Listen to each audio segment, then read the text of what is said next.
오늘은 포기하지 아니하면이라는 제목으로 함께 말씀을 나누겠습니다. 자연에는 법칙이 있습니다. 아침 시간이 되면 해가 뜨고 밤이 되면 해가 집니다.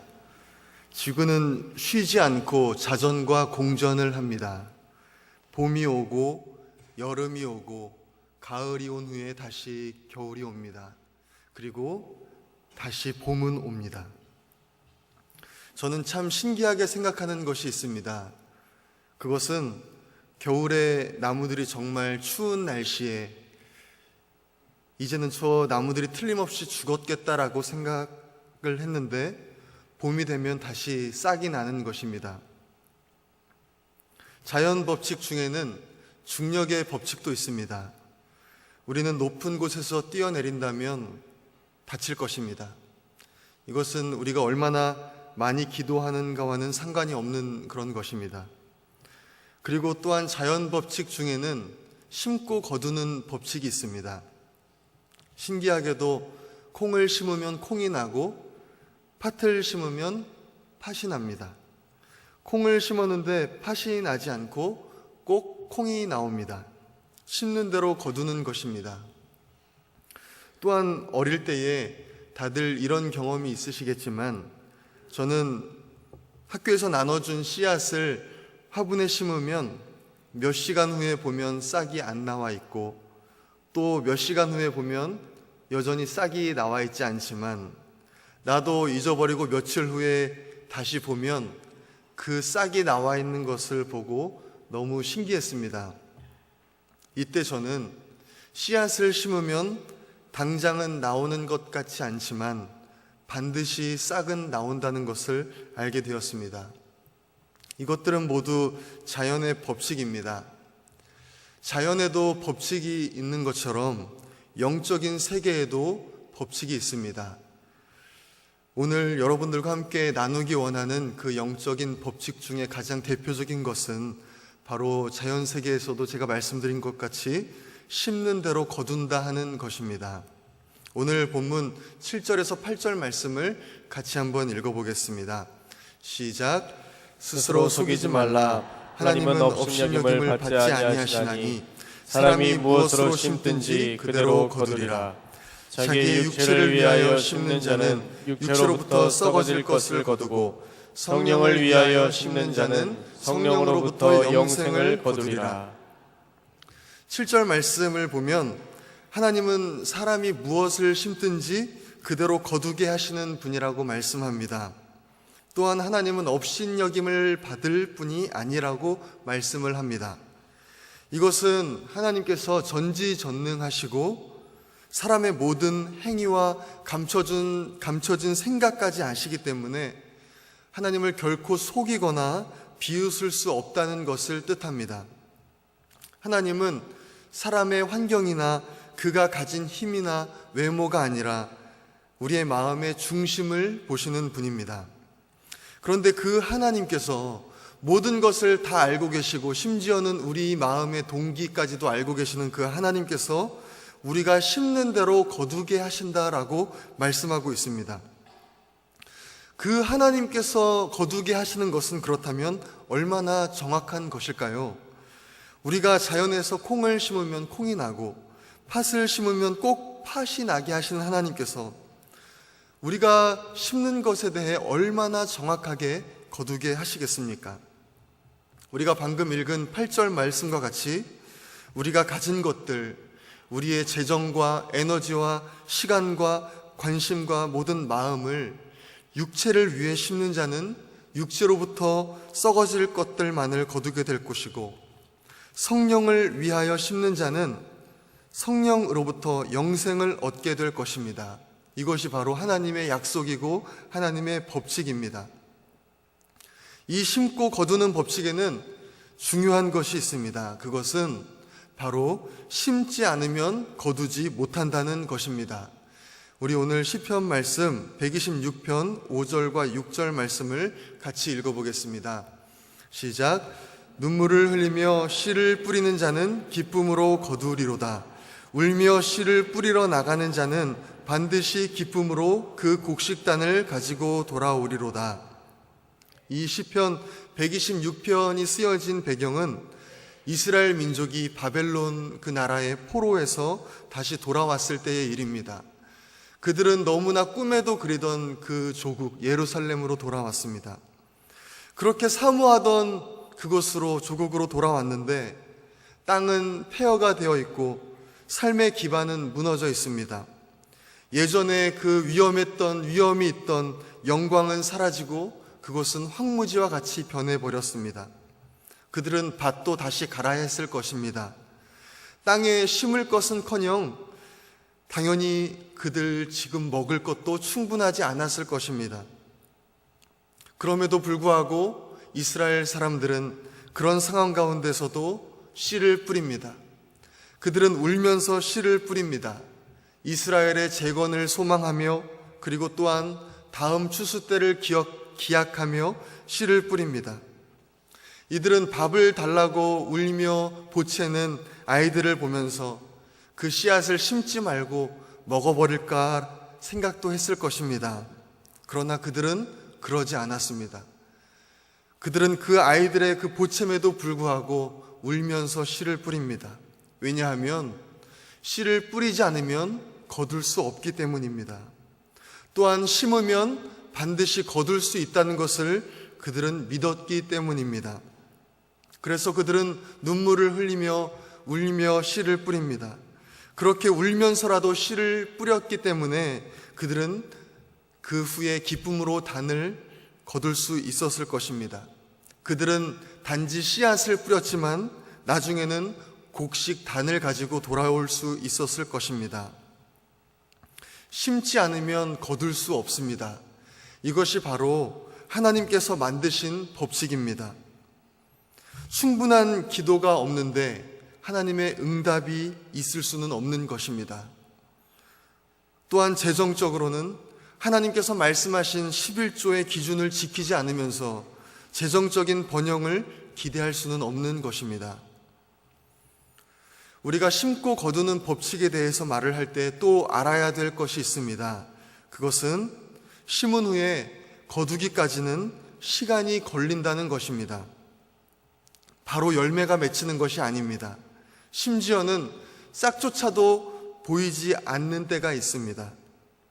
아무것도 보이지 않는 이때에, 아무 일도 일어나지 않는 것처럼 보이는 이때에 이 시간을 잘 견뎌내는 것은 정말 중요합니다.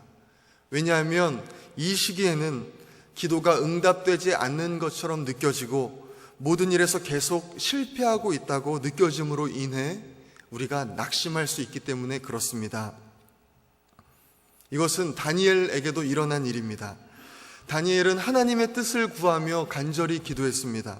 그런데도 불구하고 하나님은 다니엘에게 어떤 말씀도 또는 어떤 응답도 없는 것처럼 그렇게 느껴졌습니다. 그때 천사가 다니엘에게 나타납니다. 우리 다니엘서 10장 11절에서 14절 말씀을 같이 한번 읽어보겠습니다. 시작. 내게 이르되 큰 은총을 받은 사람 다니엘아, 내가 내게 이르는 말을 깨닫고 일어서라. 내가 내게 보내심을 받았느니라 하더라. 그가 내게 이 말을 한 후에 내가 떨며 일어서니 그가 내게 이르되 다니엘아 두려워하지 말라. 내가 깨달으려 하여 내 하나님 앞에 스스로 겸비하게 하기로 결심하던 첫날부터 내 말이 응답받았으므로 내가 내 말로 말미암아 왔느니라. 그런데 바사 왕국의 군주가 21일 동안 나를 막았으므로 내가 거기 바사 왕국의 왕들과 함께 머물러 있더니 가장 높은 군주 중 하나인 미가엘이 와서 나를 도와주므로 이제 내가 마지막 날에 내 백성이 당할 일을 내게 깨닫게 하러 왔노라. 이는 이 환상이 오랜 후의 일임이라 하더라. 다니엘은 하나님께 기도했습니다. 그런데 하나님의 어떤 응답도 느껴지지 않았습니다. 그런데 그 후에 천사가 다니엘에게 와서 그 사정들을 다 말해주기 시작했습니다. 이 말씀을 보니까 하나님께서는 다니엘에게 얼마나 빨리 응답을 하셨냐 하면 다니엘이 하나님 앞에 스스로 겸비하게 하기로 결심하던 첫날에 이미 응답이 왔다고 말씀합니다. 이 말씀은 기도에 대한 응답이 얼마나 신속하게 이루어지는지, 그리고 때로는 그 응답이 지연되는 때도 있다는 것을 보여줍니다. 바사 왕국의 군주라고 하는 그 악한 영이 그 응답을 막은 것입니다. 하지만 우리는 이 상황들을 다 모르기 때문에 우리는 낙심할 수 있습니다. 하지만 우리가 이 말씀을 통해 또한 깨닫는 것은 의인의 기도는 반드시 응답된다라는 것을 알 수가 있습니다. 그러나 이 때를 우리가 믿음으로 이겨내지 못한다면 우리는 낙심하게 됩니다. 낙심은 하나님의 말씀을 의심하게 만들고 심지어는 하나님의 존재까지도 의심하게 만듭니다. 그래서 예수님께서는 우리가 낙심하지 않고 기도하기를 너무나 기대하셨습니다. 예수님께서는 불의한 재판관의 비유를 통해 이렇게 말씀하십니다. 우리 누가복음 18장 1절에서 8절까지의 말씀을 같이 한번 읽어보겠습니다. 시작.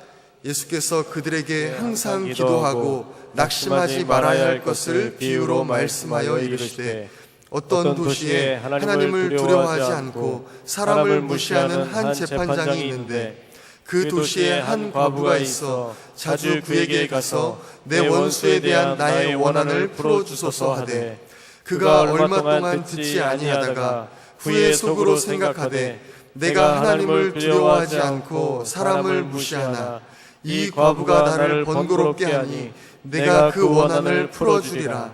그렇지 않으면 늘 와서 나를 괴롭게 하리라 하였느니라. 주께서 또 이르시되 불의한 재판장이 말한 것을 들으라. 하물며 하나님께서 그 밤낮 부르짖는 택하신 자들의 원한을 풀어주지 아니하시겠느냐. 그들에게 오래 참으시겠느냐. 내가 너희에게 이르노니 속히 그 원한을 풀어주시리라. 그러나 인자가 올 때에 세상에서 믿음을 보겠느냐 하시니라. 이 말씀에 나온 재판장은 참 불의합니다. 그는 하나님도 두려워하지 않고 사람도 무시합니다.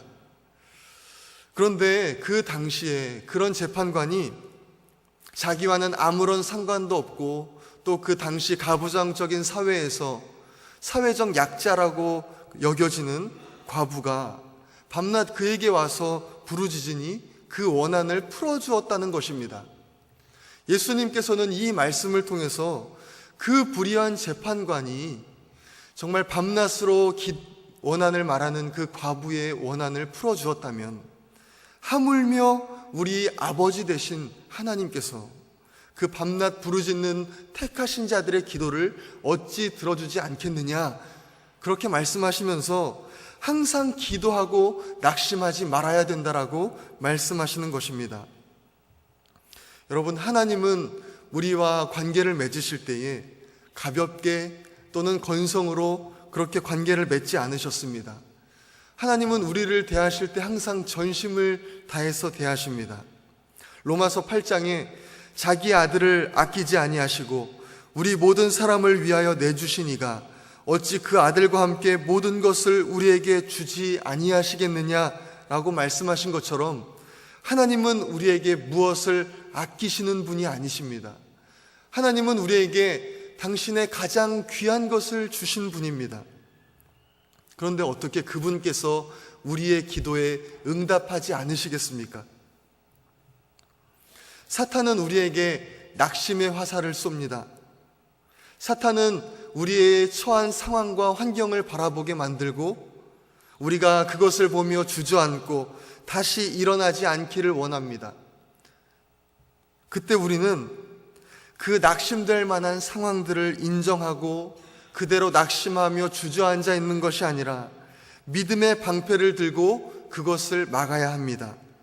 그것은 바로 하나님을 믿는 것입니다. 하나님의 말씀을 믿는 것입니다. 지금은 어떤 것도 보이지 않는 것처럼 느껴질지라도 우리가 하나님 안에 거하고 하나님 안에서 심으면 반드시 거두게 된다라는 것입니다. 비록 지금 눈에는 보이지 않는다 할지라도, 아무런 변화가 없는 것처럼 보인다 할지라도 반드시 열매를 맺는다 하는 것입니다. 우리는 예배를 마치고 집에 갈 때에 자동차에 시동이 걸리지 않으면 어떡하지 하고 걱정하지 않습니다. 자동차에 시동이 걸리지 않는 것은 생각도 하지 않습니다. 그것은 우리에게 있어서 너무나 당연한 일이기 때문에 그렇습니다.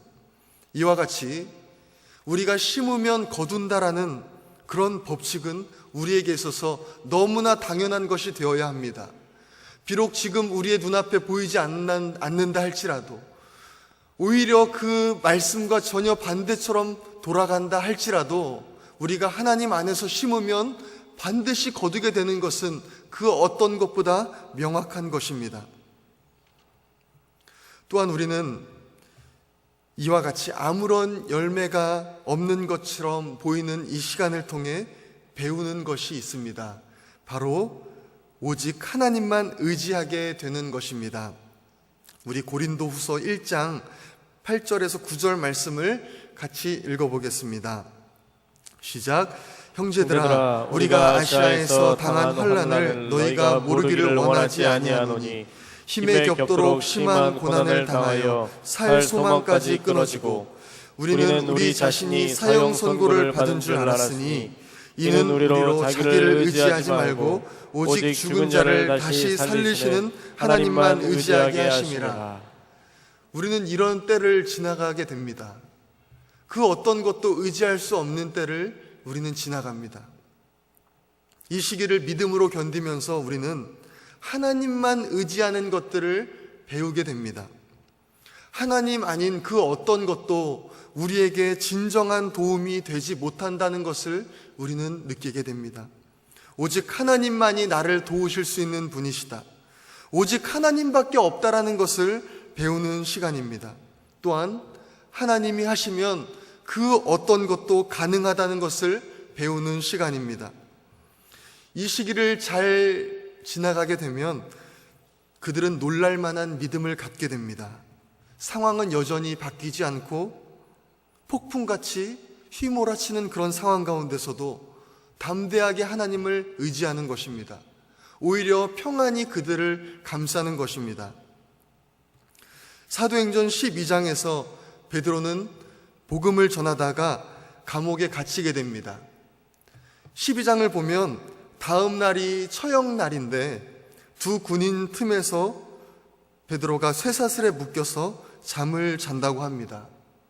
두 군인 틈에서, 그것도 쇠사슬에 묶여서 잠을 자는 베드로의 모습을 한번 생각해 보십시오. 저는 이 구절에서 베드로가 걱정으로 가득했다라는 느낌을 받을 수가 없습니다. 베드로는 그곳에서 잠이 들었습니다. 그때 천사가 나타나서 베드로를 깨웁니다. 얼마나 깊이 잠들었든지 천사가 옆구리를 쳐서 깨웠다고 말씀합니다. 이 베드로에게 흘러나오는 담대함과 깊은 평안은 과연 어디서 오는 것일까요? 다윗은 시편 3편에서 압살롬을 피해 도망가면서 이렇게 고백합니다. 내가 누워 자고 깨었으니 여호와께서 나를 붙드심이로다. 천만인이 나를 에워싸 진친다 하여도 나는 두려워하지 아니하리이다. 천만인이 나를 에워싸 진친다 하여도 나는 두려워하지 않겠다. 나는 두려워하지 않는다라고 고백합니다. 또한 왕후 에스더는 왕의 명령 없이는 왕 앞에 나아가면 죽을 수도 있다는 것을 알면서도 이스라엘 민족을 구하기 위해 죽으면 죽으리이다 하면서 왕 앞에 나아갑니다. 여러분, 어떻게 베드로나 다윗이나 에스더는 그럴 수가 있었을까요? 그것은 그들이 하나님께서 그들과 함께 계신다는 것을 믿었기 때문입니다. 하나님이 계시기 때문입니다. 다윗과 함께 계셨던 하나님, 베드로와 함께 계셨던 하나님, 에스더와 함께 계셨던 하나님이 바로 지금 우리의 삶에 함께 하고 계십니다. 여러분, 모든 것이 끝난 것 같은 상황에서도 하나님은 역사하실 수 있습니다. 죽은 지 나흘이나 된 나사로, 그 모든 세포가 썩어서 냄새가 나기 시작한 나사로를 살리신 분은 바로 하나님이십니다. 그분이 우리의 진정한 소망이시고 우리의 진정한 도움이십니다. 저는 낙심될 만한 일이 있을 때마다 이 구절을 암송합니다. 저는 이 구절을 내 영혼에게 말합니다. 우리 같이 시편 42편 11절 말씀을 같이 한번 읽어보겠습니다. 시작. 내 영혼아 내가 어찌하여 낙심하며 어찌하여 내 속에서 불안해하는가. 너는 하나님께 소망을 두라. 나는 그가 나타나 도우심으로 말미암아 내 하나님을 여전히 찬송하리로다. 어떤 내가 견딜 수 없는, 내 힘으로 견뎌낼 수 없는, 헤쳐나갈 수 없는 일을 만날 때마다 떨고 있는 내 영혼에게 저는 이렇게 말합니다. 내 영혼아 내가 어찌하여 낙심하며 어찌하여 내 속에서 불안해하는가. 너에게 하나님이 있지 않은가? 너에게 하나님이 함께 계시지 않은가? 나는 그가 나타나 도우심으로 말미암아 내 하나님을 여전히 찬송하리로다. 여러분, 우리는 그 어떤 무엇이 아니라 바로 하나님께 우리의 소망을 두어야 합니다. 그 소망은 우리를 절대로 실망시키지 않을 것입니다. 여러분이 어떤 상황 가운데 있든지 하나님이 계십니다. 하나님은 하실 수 있습니다. 그러므로 포기하지 마십시오.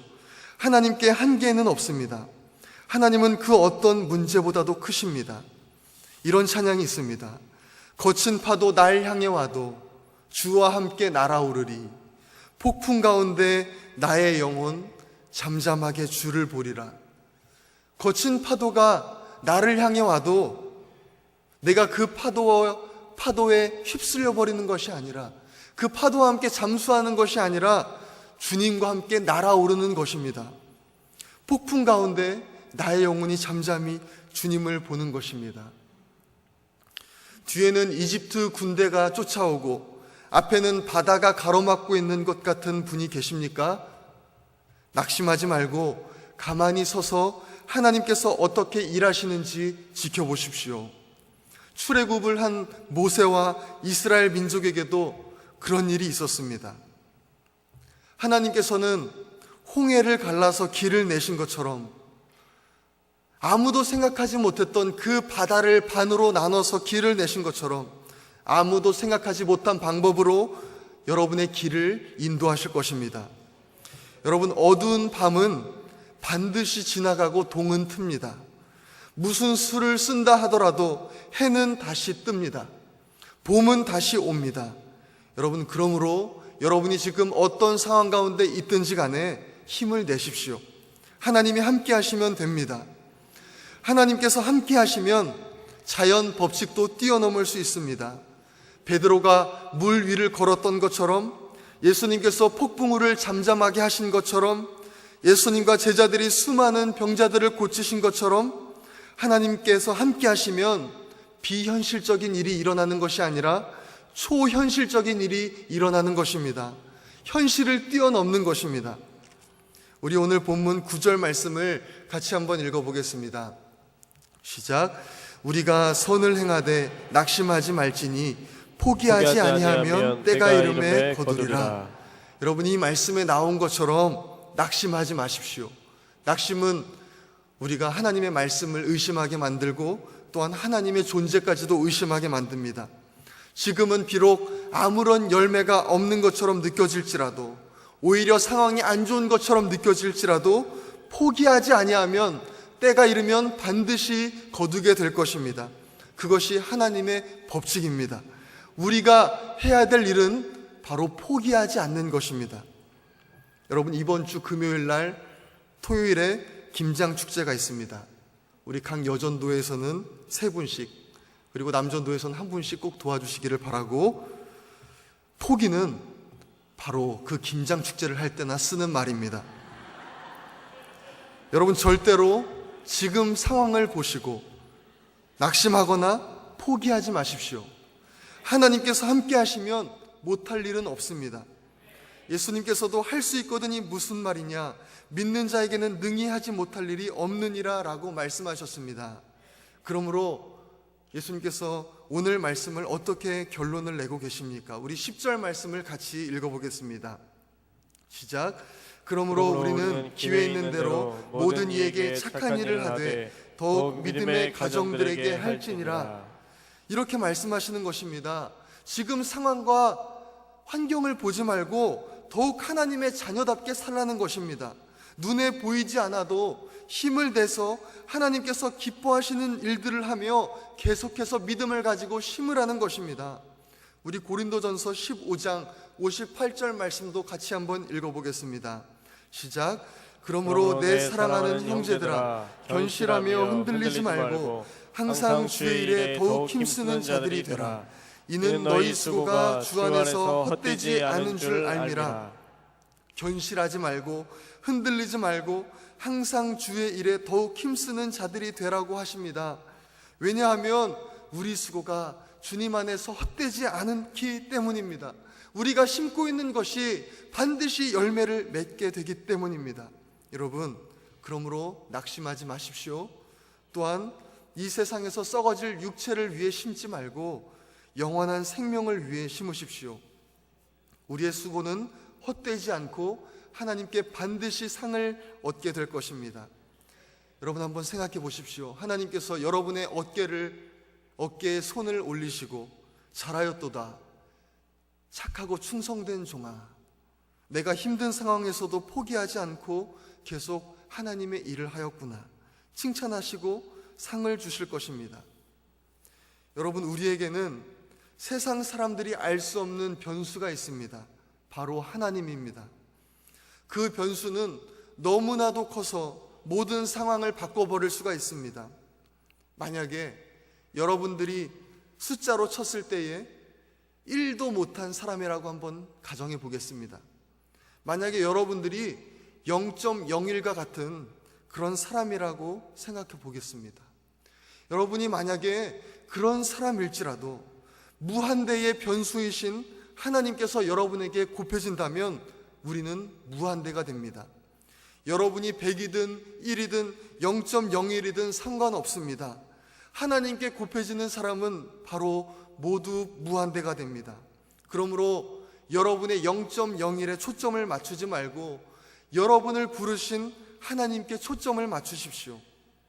그 하나님을 믿고 어떤 상황 가운데서도 포기하지 말고 낙심하지 말고 심으시는 우리 성도님들 되기를 소망합니다. 그러면 하나님께서 30배, 60배, 100배의 결실을 이루게 하실 것입니다. 우리 시편 118편 17절 말씀을 같이 읽어보고 기도하겠습니다. 시작. 내가 죽지 않고 살아서 여호와께서 하시는 일을 선포하리로다. 이 말씀이 우리 성도님들의 마음 가운데 깊이 들어가기를 소망합니다. 어떤 상황 가운데서도 포기하지 않고 내가 죽지 않고 살아서 하나님께서 나를 통해서 하시는 일을 선포하리로다 마음에 결단하는 우리 성도님들 되시기를 간절히 소망합니다. 기도하겠습니다. 우리 오늘 말씀을 생각하며 기도하겠습니다. 하나님, 내가 어떤 상황에서도 낙심하지 않고 포기하지 않고 하나님의 일하심을 바라며 심는 자가 되게 하여 주옵소서. 이 세상에서 썩어질 육체를 위해 심는 자가 되지 않게 하시고 영원한 하나님의 나라를 위하여 심는 자가 되게 하여 주옵소서.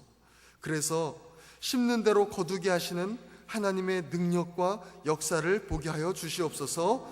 우리에게 믿음을 더하여 주옵소서. 우리 같이 기도하겠습니다. 살아계신 하나님, 신실하신 하나님, 하나님의 약속을 하나님 지키시는 하나님 이 시간에 간절히 소망합니다. 하나님, 우리가 우리의 상황을 보지 않고 우리의 현경을 보지 않고 우리의 문제들이 하나님의 말씀과 얼마나 어긋나게 진행되는 것을 바라보지 않고 오직 하나님의 말씀에 초점을 맞추며 심는 대로 거두게 하시는 그 하나님의 소망을 두며 하나님, 우리가 심는 자가 되게 하여 주옵소서. 하나님, 우리가 낙심하지 않기 원합니다. 포기하지 않기 원합니다. 하나님, 우리가 하나님의 일하심을 바라보며 소망을 품고 계속 심는 자가 되게 하여 주옵소서. 하나님, 특별히 우리가 심을 때에 썩어질 이 세상의 육체의 일을 위해 심는 자가 되지 않게 하시고 영원한 하나님의 나라의 일을 위해서 심는 자가 되게 하여 주옵소서. 하나님, 우리가 이 말씀에 순종하고 정말 모든 삶의 영역에서 심을 때에 삶의 모든 영역에서 30배, 60배, 100배의 그 결실을 맺게 하시는 하나님의 영광을 보며 그 역사와 능력을 바라보며 하나님을 찬양하는 자들이 되게 하여 주옵소서. 이 시간에 우리 한 번 더 기도하겠습니다. 우리 나라와 민족 또한 천안교회와 비전을 위해서 같이 기도하겠습니다. 또한 중국 대사명 신학교 강의차 방문 중에 계시는 우리 담임 목사님의 건강과 사역을 위해서 기도하겠습니다. 또한 오늘 예배를 주관하여 섬기는 일안수 집사를 위해서, 그리고 계속 진행되고 있는 셀 맞춤 전도를 위해서 같이 기도하겠습니다. 살아계신 하나님 감사드립니다. 하나님, 이 나라와 이 민족을 하나님께 맡겨드립니다. 하나님 긍휼히 여기시고 이 나라 이 민족 가운데 하나님의 영광이 나타나게 하여 주시옵소서. 하나님, 우리 천안교회를 위해 기도합니다. 하나님, 80년 전에 세우시고 지금까지 인도하신 하나님, 앞으로도 구원의 방주로서의 사명을 잘 감당케 하시고 하나님의 영광을 나타내는 교회 되게 하여 주옵소서. 하나님, 만천백의 비전을 속히 이루어 주시옵소서. 하나님, 중국 대사명 신학교 방문 중에 계시는 우리 담임 목사님 건강과 그 사역 가운데 함께하여 주시고 하나님 인도하여 주시기를 간절히 소망합니다. 하나님, 우리 목사님 성령의 충만함을 갑절로 더하여 주시기를 소망합니다. 하나님, 오늘 예배를 주관하여 섬기는 일안수집사회를 기억하여 주시고 하나님, 우리 안수집사회를 통해 우리 교회가 더욱더 견고하게 설 수 있도록 하나님, 기둥과 같은 안수집사회 되게 하여 주시옵소서. 수고하고 섬기는 하나님 모든 직분자들 가운데 함께하여 주시옵소서. 하나님, 셀맞춤 전도가 계속 진행 중에 있습니다. 하나님, 은혜를 주시고 구원받을 영혼들을 하나님 이전에 계속해서 보내주시옵소서. 모든 것 하나님께 부탁드리며 예수님의 이름으로 기도합니다.